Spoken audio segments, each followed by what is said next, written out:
પ્રણામ બેન. प्रणाम।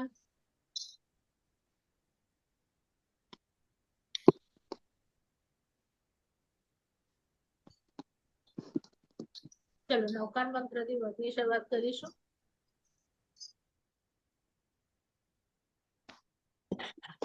પ્રણામ બેન। પ્રણામ। નમો હરિહંતાણમ નમો સીતાણમ નમો આયરિયાણમ નમો વસાયાણમ નમો લોહે સવસાહુણમ પેસો પંચણ મુકારો સવ પાવ પણાછડો મંગળાણં ચ સવેસિમ પદ્મભૂમિ મંગલમ નમો હરિહંતાણમ નમો સીતાણમ નમો આયરિયાણમ નમો વસાયાણમ નમો લોહે સવસાહુણમ પેસો પંચણ મુકારો સવ પાવ પણાછડો મંગળાણં ચ સવેસિમ પદ્મભૂમિ મંગલમ નમો હરિહંતાણમ નમો સીતાણમ નમો આયરિયાણમ નમો વસાયાણમ નમો લોહે સવસાહુણમ પેસો પંચણ મુકારો સવ પાવ પણાછડો મંગળાણં ચ સવેસિમ પદ્મભૂમિ મંગલમ અધોલોક ઉધોલોક તીર્ષાલોકમાં રહેલા દરેકે દરેક 3 જીવ સ્થાવર જીવને સુખ મળે, સાતા મળે, સમાધિ મળે, જલ્દી જલ્દી બધા જીવો મોક્ષે જાય એવી પ્રાર્થના। સાતામાં છે બધા? દેવગુરુ કસાય તમે સાતામાં છો બેન? દેવગુરુ કસાય। ચલો દેવગુરુ કસાય તમે સાતામાં બેન? દેવગુરુ કસાય, બેન સાતામાં। દેવગુરુ કસાય। ચલો આપણું નવ તત્વમાં ચાલુ છે 10 યતિ ધર્મ અને લાસ્ટ ટાઈમ આપણે 21 ગાથા જોઈ રહ્યા હતા। પેજ પર શેર કરું છું।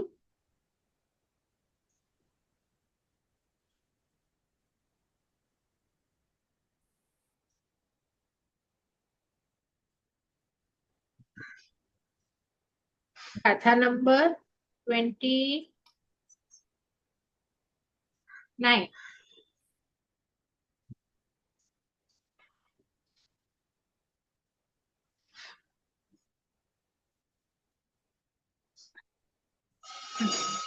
લાસ્ટ ટાઈમ આપણે જોયું હતું આ કયું તત્વ ચાલુ છે નવ તત્વમાં? સંવર તત્વ। તો સંવર તત્વ એટલે આવતા કર્મને કેવી રીતે અટકાવવું। તો 10 પ્રકારના જો આપણે યતિ ધર્મ પાડીએ તો આવતો આશ્રવ જે છે એ અટકી જાય, કર્મનું આવવું અટકી જાય। એમાં છે ક્ષમા। તો તમે ક્ષમાને ધારણ કરો તો કર્મ આવતા અટકી જાય। ક્ષમા 5 પ્રકારની છે એ આપણે લાસ્ટ ટાઈમ જોઈ હતી। આજે બીજો ધર્મ જોઈએ માર્દવ। તો માર્દવ આમ અઘરો શબ્દ છે પણ એનો સરળ શબ્દ છે। જો વાંચી લઈએ એટલે તમને ખ્યાલ આવશે। નમ્રતા જાતિ મદ, કુળ મદ વગેરે 8 પ્રકારના મદ એટલે કે અહંકાર કરવાની જગ્યાઓ છે। આ અહંકારનો અભાવ તે માર્દવ એટલે કે તમે નમ્ર બની જાઓ એટલે કે તમારી અંદર અભિમાન ન હોય। જેવી રીતે આપણે બોલે ને ક્રોધ પછી માન। તો ક્ષમા ક્યારે આવે? જ્યારે તમે ક્રોધ ન કરો, ક્રોધને દબાવો, દબાવીને એવું સ્ટેજ પર લઈ જાઓ કે ક્રોધ 100% બહાર નીકળી જાય। તો આ કયા કશાય માટે છે? માન। બીજા નંબર, જો તમારું માન કશાય શાંત થાય તો નમ્રતા પ્રગટે અથવા તો એને માર્દવ કહેવાય। એટલે ઈઝી શબ્દ નમ્રતા અને અઘરો શબ્દ માર્દવ। તો આ પણ તમારી અંદર ક્યારે આવે? હવે મને અભિમાન થયું પૈસાનું તો મારાથી ઉપરવાળાને જોવાનું, કેટલા બધા પૈસાવાળા હતા પ્રભુ। મને રૂપનું અભિમાન થાય તો પ્રભુનું રૂપ તો કેવું હતું। મને મારા કુળનું અભિમાન થાય, મને મારા તપનું અભિમાન થાય તો તપ પણ મેં ક્યાં પ્રભુ જેવો કર્યું છે 6 મહિના 12 મહિના। તો જેના ઉપર અભિમાન થાય એ વસ્તુ આપણાથી શ્રેષ્ઠ જેની પાસે હોય એને આપણે જોઈએ તો આપણને આપણું અભિમાન ન થાય। એટલે નમ્રતા પ્રગટે। તો નમ્રતા તમે જ્યારે બની જાઓ નમ્ર, તો ત્યારે પણ આશ્રવ ન થાય. બરાબર. એના પછી છે આર્જવ. તો આ શબ્દ પણ થોડો અઘરો છે, પણ સરળ ભાષામાં ક્રોધ, માન અને ત્રીજો કશાય છે માયા. તો જે હું માયા કરું કોઈ પણ વસ્તુમાં, હું જેવી નથી એવી બતાડવા માંગુ મને, તો એને માયા કહેવાય. તો અહીંયા કહે છે માયાવી નહીં બનો, તમે સરળ બનો, જેવું છે તમે એવું જ કહો, એકદમ સરળ બનો. તો માયા કષાયમાંથી મુક્તિ અથવા માયા અને કપટનો અભાવ તે આર્જવ છે. આર્જવ એટલે સરળતા, અને એ પણ સરળતા નિષ્કપટતામય. એટલે તમે કપટી ન બનો, નિષ્કપટી બનો એમ. એના પછીનું છે મુક્તિ. તો અગેન ક્રોધ, માન, માયા અને હવે લોભ. લોભથી મુક્ત થઈ જાઓ. જો લોભ છે ને બધા પાપનો બાપ છે. તમને ખબર પણ ન પડે. સમજો આપણી બાજુ પહેલા પણ એક વખત આપણે લઈ લીધું છે, પણ એક વખત ફરીથી લઈએ. મારી એક બાજુ આવી અને એક કસાઈ બેસે. કસાઈ એટલે હમણાં જ એને મરઘો અથવા બી શું કહેવાય બકરી કાપીને બેઠો છે, લોહીવાળા કપડા છે. અને એક બાજુ આવી અને કોઈ શેઠ બેસે કે જે શેઠ થોડા ઘણા બહુ પૈસા વાળા છે, તો આપણને શેઠની બાજુમાં બેસવું ફાવશે, પણ ઓલા કસાઈની બાજુમાં બેસવું નહીં ફાવે. આપણને લાગે પણ એમ જ કે આ પાપી છે, ઓલો પાપી લાગે પણ નહીં. પણ જેની અંદર લોભ છે, તો કહે છે કે લોભ છે ને બધા કષાયો લઈ આવે. દાખલા તરીકે આપણા શાસ્ત્રોમાં નામ આવે છે, જે કયા એવા લોભીનું નામ આવે છે કે જે હતા પૈસા વાળા, પણ એમને સાતમી નરકમાં લોભના કારણે જવું પડ્યું. કોનું નામ આવે છે? જેમના બળદનું એક્ઝામ્પલ છે, રત્નવાળા બળદ હતા એમની પાસે. કોનું આવે છે? હા, હા. એટલે એ કેવા હતા અને કેમ એવા હતા, એમના પૂર્વ ભાવ જોવાના. એમની અંદર એમને જ્યારે રાણી જુએ છે ને, પાણીમાં ડૂબતા હતા એક લાકડું લેવા, તો રાજાને કે છે આવો માણસ જો બિચારો કેટલી મહેનત કરી રહ્યો છે, તમારા રાજ્યમાં કેમ આટલો દુખી છે. અને પછી રાજા રાણીને બતાડવા એમના ઘરે લઈ જાય છે ને, એમના ગભાર નીચે છુપો ખજાનો હોય છે, ભંડારો અંધારું હોય ને એવી કોટડીમાં. તો ત્યાં મોટું બળદ હતું. એટલે પેલા તો એને રાજાને એમ જ કીધું કે મને બળદ લેવું છે ને, બળદ બનાવું છું ને, એની માટે મને પૈસા જોઈએ છે. તો રાજાને એમ કે ચલો એક બળદ આપી દઉં. તો કે આવો બળદ નહીં, તમે આપો છો એવો નહીં, મારી પાસે ચાલો. અને રાજા તો જોઈને એકદમ અવાચક થઈ ગયા કે આવો હીરાનો, અને આ માણસ ખાલી ચોળા ખાય છે, ઘરે આટલો પૈસો છે છતાં પણ.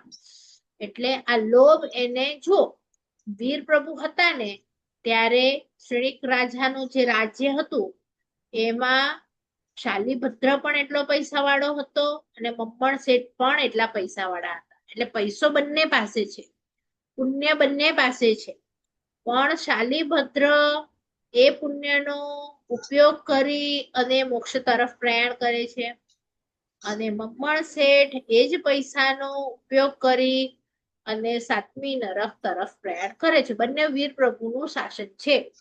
એટલે આપણી પાસે પૈસો હોય તો આપણે શાલીભદ્રની જેમ થવું છે કે મમ્મણ શેઠની જેમ, એ આપણો વિષય છે. તો એમણે આખી જો પુણ્ય હતું, પણ હવે તમે ત્રીજું તત્વ ભણી ગયા છો. પુણ્ય બે પ્રકારના હોય, એક પાપનો અનુબંધ કરાવે, એક પુણ્યનો અનુબંધ કરાવે. તો જે શાલીભદ્રનું પુણ્ય હતું એ પુણ્યાનુબંધી પુણ્ય હતું, કે એમણે એ પુણ્યથી પાછું પુણ્ય કર્યું. અને મમ્મણ શેઠે એ પુણ્યનો ઉપયોગ પાપ માટે કર્યો કે નહીં, લોભ લોભ, હજી હજી હજી હજી મોટું, હજી મોટું, હીરાનો બળદ. તો એ શું દર્શાવે છે? તમારી ઈચ્છાઓ. તો ભલે આપણે હીરાના બળદ નથી બનાવતા, પણ મને હજી જોઈએ, સારું જોઈએ, સારું જોઈએ, શ્રેષ્ઠ એવો ભાવ હોય તો એ લોભમાં જાય. આપણે કપડું લેવા જઈએ ને, તો તમે ચેક કરજો કે તમને જે દુકાનમાં છે એ સૌથી શ્રેષ્ઠમાં શ્રેષ્ઠ જ વસ્તુ ગમે છે કે કોઈ પણ તમને ચાલી જાય છે? અને લોભ એટલે શું? જોઈતી બેસ્ટ વસ્તુ હોય, પાછું એનું જેટલું મૂલ્ય હોય ને એ ના આપવું, એનાથી ઓછામાં જો આપણને મળે તો આપણે લેવા માટે તૈયાર, એટલે આપણો લોભ બતાડે છે. લોભ એટલે તમે સમજ્યા? ઘણા એવા શ્રેષ્ઠી હોય જે પોતાના મોભા મુજબ કપડા પહેરે, એટલે કે સમજો શેઠ હોય તો એની શેઠાણી એવા મૂલ્યના પહેરે, પછી ઓલા હોય તો એટલે પોતાની પોસ્ટ પ્રમાણે પહેરો, એમાં ના નહીં. પણ લોભ એટલે શું? જોઈએ તમને બેસ્ટ, પણ પૈસા ના આપવા હોય તમને એટલા બધા, મારા પૈસા બચી જાય, કેમ હું ઓછામાં લઉં, તમને ચડાવો પણ ઓછામાં મળે ને, સમજો તો તમને અંદરથી ખુશી થાય. એનો અર્થ શું છે? એ લોભ બતાડે છે. ને એવો વિચાર આવે એનાથી મારા શું કહેવાય, દેવનું દ્રવ્ય એ ઓછું થઈ ગયું મારા લોભના કારણે, મને તો સસ્તામાં મળી ગયું. જો હું આજે તૈયારી કરીને ગઈ હતી કે મને છે ને 15,000 આજે વાપરવા છે, પણ મને ચડાવો 4 કે 5,000 માં મળી ગયું, તો હું ખુશ થાવ કે હું દુખી થાવ? એ પહેલા ચેક કરું. હા, શું થાય આપણી અંદર? કેવો વિચાર આવે?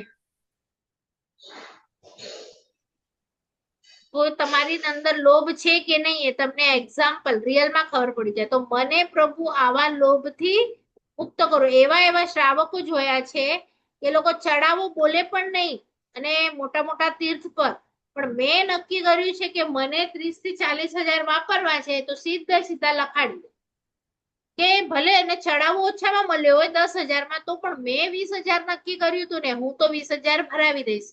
અથવા તો એવા પણ શ્રાવકો જોયા છે કે જે લોકો ચડાવો કોઈક બીજો લે, પણ હું નક્કી કરી ગયો હતો ને કે મને 20,000 વાપરવા છે, એ ભાઈએ 30,000 માં લીધો, મારી શક્તિ નહીં હતી, પણ આ 20,000 પણ હું લખાવી જાઉં, મારે આનાથી આટલી મૂર્છા તો ઉતારવી જ છે. એટલે ઈ શું કરે, એને ચડાવો ન પણ મળ્યો હોય તો પણ ઈ શું કરે, એ 20,000 લખાડી દે. પડી ખબર? એક સેકન્ડ ના,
ખ્યાલ આવ્યો? કહેશો મને આંકડો શું છે ક્રોધ માન માયા લોભ પર કેવી રીતે છે?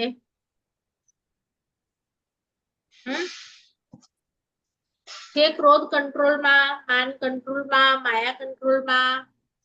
બોલો શું થયું?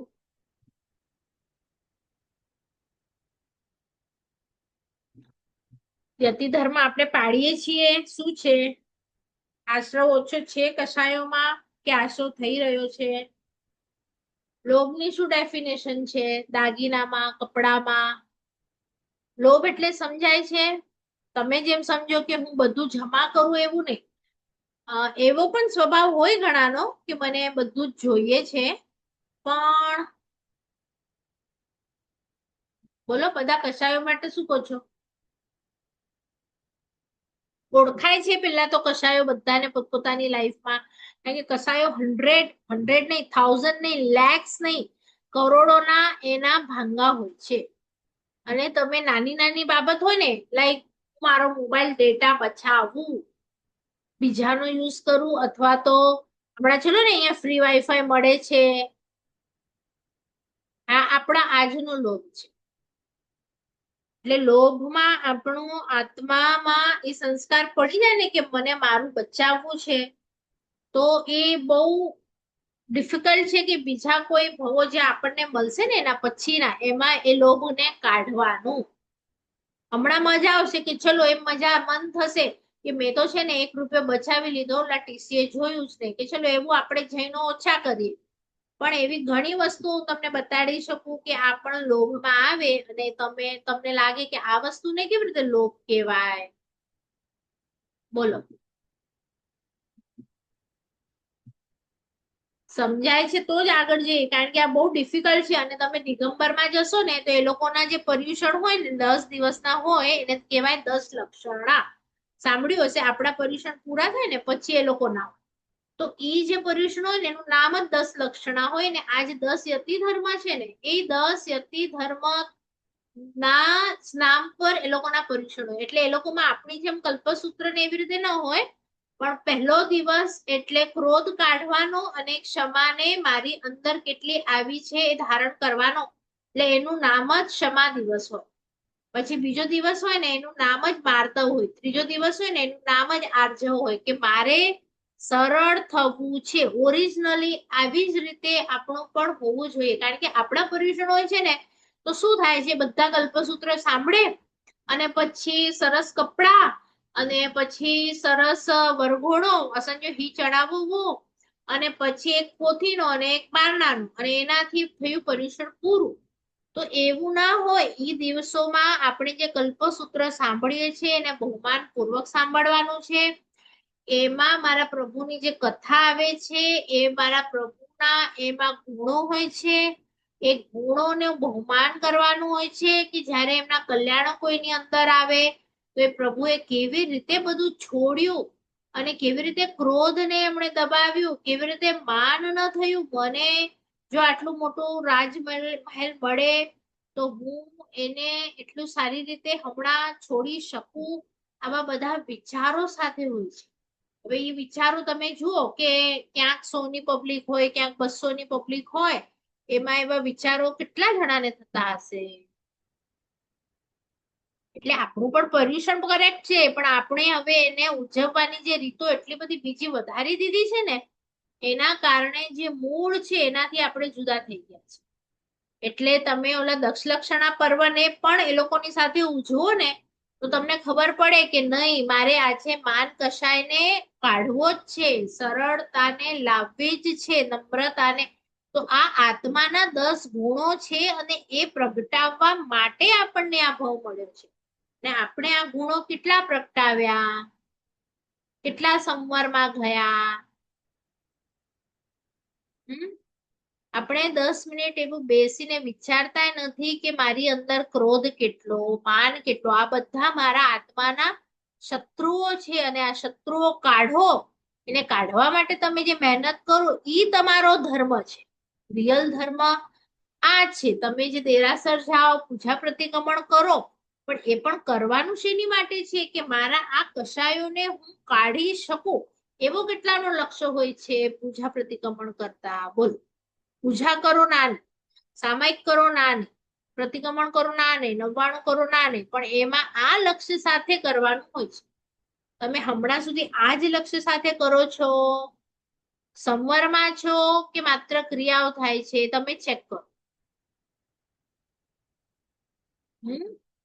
એટલે આ જે 10 ધર્મ છે ને એ આત્માના ધર્મ છે. આત્મા હું આત્મા છું તો મારો આ જ ધર્મ છે અને આ જ વિકસાવવા માટે આ ગુણો તમે જેટલા ડિટેલમાં સમજશો એટલું તમારું સંવર થશે. હમણાં હું આજે 10 ગુણો પ્રગટાવો એનો મતલબ કે 10 શત્રુઓને મેં મારી નાખ્યા તો મારો મોક્ષ હમણાં નિકટ આવી જાય. આત્મા હમણાં કષાયોથી મુક્ત થાય એટલે હું 10મા ગુણ સ્થાનક સુધી પહોંચી જાઉં. પ્રભુ જ્યારે જન્મે છે ત્યારે 4થા ગુણ સ્થાનક પર છે સમ્યક્ત્વ સહિત, અને પ્રભુ દીક્ષા લે છે એટલે 7મા 6ઠા 7મા 6ઠા 7મા એમ ઝૂલે છે. પણ એમની અંદર પણ મહાવીર પ્રભુ જેવા મહાવીર પ્રભુને 6ઠા 7મા ગુણસ્થાનકથી 10મા ગુણસ્થાનક પર પહોંચતા 12.5 વર્ષ લાગી ગયા. એટલે કે કષાયોને કાઢતા કાઢતા જો એક વખત કષાય આજે મારો નીકળે તો 1 સેકન્ડની અંદર મને કેવળ જ્ઞાન થઈ જાય. એટલે તમે વિચારો, આ કષાયો આપણને કેવળ જ્ઞાન જે આપણી અંદર બેઠું છે એને બહાર આવવા દેતા નથી. આપણી બધા કેવળ જ્ઞાન લઈ અને બેઠા છીએ અંદર છે. એટલી શક્તિ કે આપણે 3 કાળ જોઈ શકીએ, આપણા લાખો કરોડો ભવ જોઈ શકીએ, આપણે બધા પદાર્થો દુનિયાના જોઈ શકીએ. એટલી શક્તિ મારી અંદર પડી છે, પણ એને બહાર આવવા દેતું નથી. તો કોણ નથી આવવા દેતું? આ કર્મો, 8 કર્મો. તો એ 8 કર્મને હું કેવી રીતે તોડું એટલું પણ આપણને મન થતું નથી. કારણ કે એને જેને તોડવાની લગ્ની લાગી ને એ 6 કર્મગ્રંથ ભણે. તમે વિચાર કરો, તમારી પાર્લાની જેટલી વસ્તી હશે એનું ટોટલ કાઉન્ટિંગ કરો અને 6 કર્મગ્રંથ ભણેલા કેટલા છે એને તમે ટોટલ કાઉન્ટિંગ કરી અને મને રેશિયો કહેજો નેક્સ્ટ ટાઈમ કે કેટલા જણાને હું આત્મા છું અને મારો આત્મા મોક્ષે જાય એની માટે 8 કર્મ નડી રહ્યા છે. તો એ 8 કર્મના નામ અને એને 158 પ્રકૃતિ તો કર્મગ્રંથમાં આવશે. કર્મગ્રંથ કેટલા જણા ભણેલા છે? 6. જરા રેશિયો કાઢી આવજો એટલે તમને ખબર પડે કે આપણે આટલા બધા જૈન છીએ, કેટલા રોજ જે સાથિયા કાઢે મોક્ષમાં જવું છે, મોક્ષમાં જવું છે. પણ મોક્ષમાં જવા માટે શું કરવાનું છે એ આપણે કહીએ તો એમને નથી કરવું. તો કેવી રીતે જવાય? તમને અમેરિકા જવું હોય, તમે પાસપોર્ટ ન કઢાવો, વિઝા ન કઢાવો તો જવા મળી જાય? એની ફોલો તો કરવી પડે ને પ્રોસિજર. તો તમારે મોક્ષમાં જવું છે એવું તમે જો સાથિયા પર કાઢતા હો પાટલા પર કે મોક્ષમાં આવવું છે, તો મોક્ષમાં આવવા માટે પ્રભુએ તો આપણને અટકાવ્યા જ નથી. પ્રભુ તો કહે છે મારી બાજુમાં આવીને બેસી જા. આપણા કષાયો આપણને અટકાડે છે. તો એ આ જ કષાયો છે. એ કષાયો કેટલા છે? એ 10 છે. તો એને પણ હું ઓળખતો નથી. ખાલી 4 નામ બધાને ખબર હોય, ક્રોધ, માન, માયા, લોભ. એના પછીના પૂછીએ તો એના પછીના ન ખબર હોય. તો કેવી રીતે આપણે મોક્ષમાં પહોંચીએ? મોક્ષ એટલે આપણને ડર શું લાગે છે? ઓડા કોઈ બેનપણી ન હોતી, ફરેજો ન હોતો, દાગીના ન હોતા, કે મજા જ નહીં છે. જવા દો, એના કરતા નીચે ભવો ફર્યા કરીએ તો મજા આવી જાય. પણ જેટલી મજા આવશે એટલામાં મરણ તો છે, એટલું પાક્કું છે. જન્મની પીડા, મરણની પીડા, બીમારીની પીડા, વિયોગની પીડા એ તો છે જ. એટલે કાયમી સુખી અને થોડી વારનું એસી કરો, ગાડીમાં ફરો 10 મિનિટ સુખી, પછી મરણ તો બધા માટે ઊભું જ છે, બીમારી તો બધા માટે છે. એટલે હજી પણ તમારી જાતને તમે પોતે સમજાવી શકો એટલું હું ન સમજાવી શકું. 10 મિનિટ એકાંતમાં બેસો, સમજાવો કે મારું પણ મૃત્યુ છે, ઘણા ભવો છે, મને ભવો ઓછા કરવા છે. હજી તમને ન સમજાય તો હું અલગ અલગ રીતે સમજાવવા માટે તૈયાર છું. પણ આ કષાયો મારા દુશ્મન છે નહીં કે દેરાણી જેઠાણી કે નણંદ. એ લોકો તો કર્મના આધીન આપણી સાથે ખરાબ વ્યવહાર કરી શકે, પણ એ લોકો કેમ ખરાબ વ્યવહાર કરે છે? મારા કર્મના કારણે. તો એ તમારા કર્મ તમારા દુશ્મન છે, એ વ્યક્તિઓ દુશ્મન નથી. તો એની માટે આ જે દુશ્મન આપણી અંદર બેઠા છે એને ઓળખાતા નથી, એની આપણે ઓળખાણ કરીએ છીએ. તો આ 4 દુશ્મનો સમજાયા: ક્રોધ, માન, માયા, લોભ. અને એને જેટલું થાય દિવસમાં એટલું એક વખત યાદ કરી. સમજો કામવાળી આવી, એ કાળી છે, એની પાસે પૈસા નથી, તો 1 સેકન્ડ માટે તો આપણને અનુકંપા થાય. પણ ખબર નહીં ક્યાંક મનમાં વિચાર કરજો કે મને મદ તો નથી થતું કે મારો કલર સારો, મારી પાસે પૈસા, મારો પરિવાર સારો. કે તમને એવું લાગે છે કે નહીં એના કર્મ જુઓ, જલ્દીથી એને જૈન ધર્મ મળે. શું વિચાર પહેલા આવે છે એક વખત ચેક કરજો. તો એ તમારું માન ત્યાં છે કે નહીં. તમે ભણેલા હો, સામે કોઈ કપણ હોય, તો એ વખતે મારી અંદર માન પ્રગટે છે કે નહીં. જ્યારે આપણે કોઈકને તુચ્છતાથી બોલાવીએ ને, ઘણા પૈસા વાળા હશે, તમે જોજો, બોલો નાનો છોકરો હોય, અબે એ ઇધર આ, આવી રીતે કરે ને જ્યારે, એટલે ખબર પડી જાય કે એ પોતાને ગ્રેટ સમજે છે અને પોતાને તમે હો ગ્રેટ તો માનો, એમાં વાંધો નહીં, પણ જે આપણે બીજાને તુચ્છ માનીએ છીએ ને એ દોષ ત્યાં ના છે. જો હું ગોરી હોઉં એમાં હું કઈ ના કરી શકું, પણ બીજા કાળા છે એનો મને વાંધો છે અને મને મનમાં ગલગલિયા મારા કલરના થાય ત્યાં વાંધો છે. કારણ કે પ્રભુનું રૂપ બેસ્ટ હતું, પ્રભુ પાસે પૈસો બેસ્ટ હતો, પણ પ્રભુને ક્યાંય અહંકાર નહીં હતો. એટલે એ બધું ચેક કરવું બહુ ડિફિકલ્ટ છે.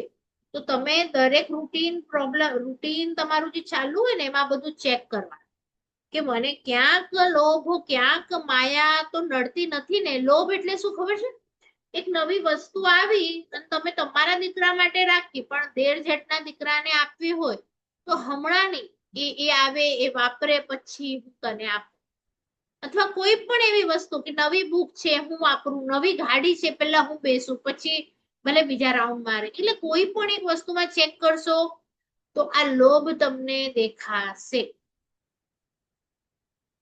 તો એ લોભને હજી પણ ઓળખો કે આ વસ્તુ મારી છે. તમે જો માનો એનો અર્થ કે તમે આત્મા છો એ તમે ભૂલી ગયા, તમે પૂતગલ તરફ ગયા અને એ પૂતગલનું જે લગાવ તમને છે એ અગેન તમને નરક તરફ લઈ જશે. કારણ કે આપણે અજીવ તત્વ શીખ્યા. તો તમને તમારા આત્માની લાગણી વધારે, સામેવાળાના આત્માની લાગણી વધારે કે સામેવાળો પૂતગલની લાગણી વધારે, એ તમારે ચેક કરવાનું. એટલે જ પહેલા આમાં અજીવ તત્વ તમને ભણાવી દીધું કે તમે જીવ છો અને જો શરીર કે ઘર કે દાગીના કે કોઈના ઉપર પુણ્ય, ઇવન તમે પુણ્ય, મારી પાસે કેટલું પુણ્ય છે, હું પાર્લામાં છું, મારું ઘર સારું, તો એ પુણ્ય પણ જળ છે અને જળ એટલે અજીવ.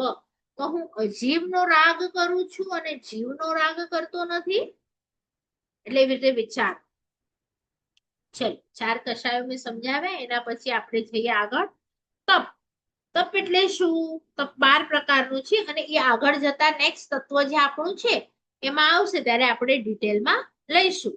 હમણાં તમે છે ને ખાલી એટલું જ સમજો કે એકાસના બ્યાસના એટલે તપ, અને પછી પાછા કોઈક મને મળે તો કે અમને તો તપ ફાવતું જ નથી. તો આપણે ત્યાં જોઈશું કે પ્રભુએ જે તપ કહ્યું છે એ કેવું અને કેટલા પ્રકારનું છે. તો આ આપણો હમણાંનો જ કદાચ નેક્સ્ટ ક્લાસ ના પછીનું જે તત્વ આવશે એમાં આ આપણે નિર્જરા ડિટેલમાં તપ વાળું છે એ ડિટેલમાં જોઈશું. એટલે અહીંયા છે ને જે ઈચ્છાઓનો નિરોધ એને અંડરલાઈન કરો કે આ ડેફિનેશન છે તપની, ઈચ્છાઓનો નિરોધ. તો હું ઈચ્છાઓનો નિરોધ કરું છું કે નહીં? જો તમે હમણાં પણ ચાલશે, ફાવશે, ગમશે માં આવી જાવ ને એટલે ઈચ્છાઓનો નિરોધ જ થયો. મને મારું ફેવરેટ કલર નહીં મળ્યું સાડીમાં, ડ્રેસમાં, મને આ મળ્યું, મને ચાલી ગયું. મને રોટલી આવી મળી, ચાલી ગઈ. મને નાનો રૂમ મળ્યો, મને ચાલી ગયું. તો આ તમારી ઈચ્છાઓ તમે કંટ્રોલમાં કરી છે. તો એ વખતે તમે તપસ્વી છો. તો તમે એ જે તપસ્વી છે જેણે ચલાવી લીધું એની ક્યારે જિંદગીમાં આટલામાંથી કોઈએ સાતા પૂછી છે? કોઈ તમારી સાથે એવું છે કે જેને, આપણા ઘરમાં તમે જોશો તો ઘણી વખત મમ્મી ચલાવી લેતી હોય કે કોઈક એવા વ્યક્તિ હોય કે જે બધું ચલાવી લેતા હોય કે મને ચાલશે, ત્યારે તમે એને સાતા પૂછી છે? કોને પૂછી છે આ 5-6 જણામાંથી? બોલ કે તમે સાતામાં છો? નહીં? એ તપસ્વી લાગ્યા જ નથી. ઈચ્છાઓનો કંટ્રોલ જે કર્યું એ તમને કેવું લાગે? 1 મહિનો નહીં ખાધું એટલે માંસ ખમણ થયું એટલે એ તપસ્વી. પણ એને તો ખાલી અહીંયાથી નહીં ખાધું, પણ એની આંખને જે જોઈતું હતું ને પારણામાં એને એવું જ પહેર્યું. એના કાનને જે ગમતું હતું ને પારણામાં તો એને એવું જ મ્યુઝિશિયન રાખ્યું. ઈચ્છાઓનો નિરોધ એટલે તમારી ઈચ્છા હતી અને છોકરાઓના કારણે કે વડીલોને કારણે તમે તમારી ઈચ્છા છોડી દીધી, તો એ તપસ્વી, એવા તપસ્વી. એટલે આપણે આખું જોઈશું તપ, ત્યારે તમને ખબર પડશે કે તપસ્વી આપણા જૈન દર્શનમાં કોને કહે છે અને આપણે કોને માનીએ છીએ. ચલો, એના પછી છે 6થું સંયમ. હિંસા આદિ અશુભ પ્રવૃત્તિથી આંશિક અથવા સર્વથા નિવૃત્તિ. આપણે લોકો આંશિક લઈએ નિવૃત્તિ અને મહારાજ સાહેબ વગેરે સર્વથા નિવૃત્તિ, તે સંયમ છે.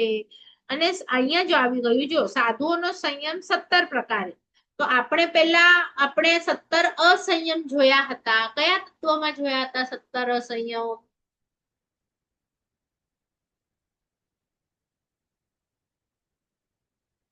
બોલો પટપટ. 17 અસંયમ